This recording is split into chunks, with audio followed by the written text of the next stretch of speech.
खराब करेगा। लेकिन हमारे यहाँ भक्त लोग कहते हैं भगवान के तो हैं, लेकिन भगवान को अच्छा अच्छा देंगे, खराब देने वाले। देखना घर में आदमी पूजा भी करता है, भोग भी लगाता है, तो बढ़िया है तो कहते हैं भगवान के लायक है तो भगवान को लगाएंगे, ठाकुर जी के लायक नहीं है तो हम खा लें वो चलेगा, लेकिन भगवान को हम ये देने वाले। और भगवान का एक नियम है, गीता में भगवान कहते हैं कि ये यथा मां प्रपद्यन्ते तां तथैव भजाम्यहम्। भगवान कहते हैं जो हमको जैसे भजता है, हम भगवान को बढ़िया बढ़िया देना चाहते हैं तो भगवान को भी लगता है नहीं नहीं इसको हम भी अच्छा अच्छा ही प्रदान कर दें। तो ये भगवान को जानने की कला, इसलिए भागवत जी को कहने के पहले पहले भागवत जी का महात्मा कहा जाता है। महात्मा ने महिमा कि भागवत जी के द्वारा हो क्या सकता है। आखिर हम भागवत, कोई कहे हम भागवत जी की शरण में जाएं, हम भागवत कराएंगे, हम भागवत कहेंगे, उससे हमको मिलेगा। एक चीज आपको बता दें, भागवत तो वो ऐसी चीज है जो जिंदा जिंदा जीव को मुक्त कर दे और मरे हुए जीव को भी। संसार में लोग कहते हैं गलत कर्म किए होगे तो तुम्हें प्रेतत्व की प्राप्ति हो जाएगी, जा करके नाना प्रकार के नीच योनि में तुमको जाना पड़ेगा, नरक में तुमको जाना पड़ेगा। लेकिन भागवत जी कहते हैं कि तुम मेरे शरण में एक बार आकर के देखो, मुक्तिदानेन गर्जते, मैं तुमको मुक्त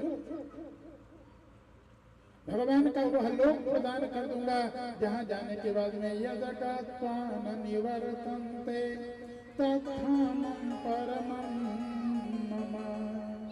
कहते हैं भगवान के परम धाम को प्रदान कर देने वाला है।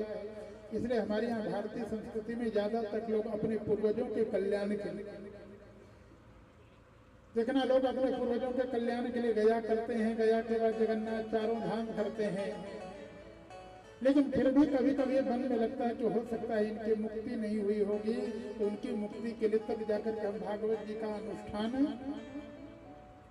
यह एक ऐसा अमोघ अस्त्र है, अचूक उपाय है कि जिस उपाय के द्वारा जीव की सद्य मुक्ति हो जाती है। देखना यहाँ ये संयोग ऐसा है कि बरखी पर ये कथा आप लोग श्रवण कर रहे हैं कि मुक्ति के लिए हमारे यहाँ मुक्ति का और नाना प्रकार के उपाय करते हैं, लेकिन कहते हैं ये अंतिम उपाय के रूप में कहा गया है कि जिसकी कहीं भी मुक्ति न होती होगी उसकी भी मुक्ति हो जाए। लेकिन भागवत जी खाली दूसरे की मुक्ति के लिए नहीं, अपने भी जीवन को इस लोक में भी सुख प्रदान करके फिर अंतिम में मुक्त करने का। ऐसा नहीं कि हम अपने पूर्वजों की जिनकी बरखी के लिए कर रहे हैं, इस कथा के द्वारा उनकी मुक्ति होगी, ऐसा नहीं है। जो जिंदा है उनका भी एक नहीं संसार में रह करके जीव को लोक में यश मिलना, लोक में सुख मिलने के लिए कहते हैं चार चीजों की प्रमुख आवश्यकता है। अगर उसके जीवन में भक्ति हो, उसके जीवन में ज्ञान हो, उसके जीवन में वैराग्य हो और उसके जीवन में विवेक, और इन चारों को प्रदान करने वाला अगर कोई है तो भागवत जी। इसलिए हमारे यहाँ तो ऋषियों ने प्रश्न कर दिया, नैमिषारण्य में महाराज जी से शौनकादिक ऋषियों ने प्रश्न किया कि भक्ति ज्ञान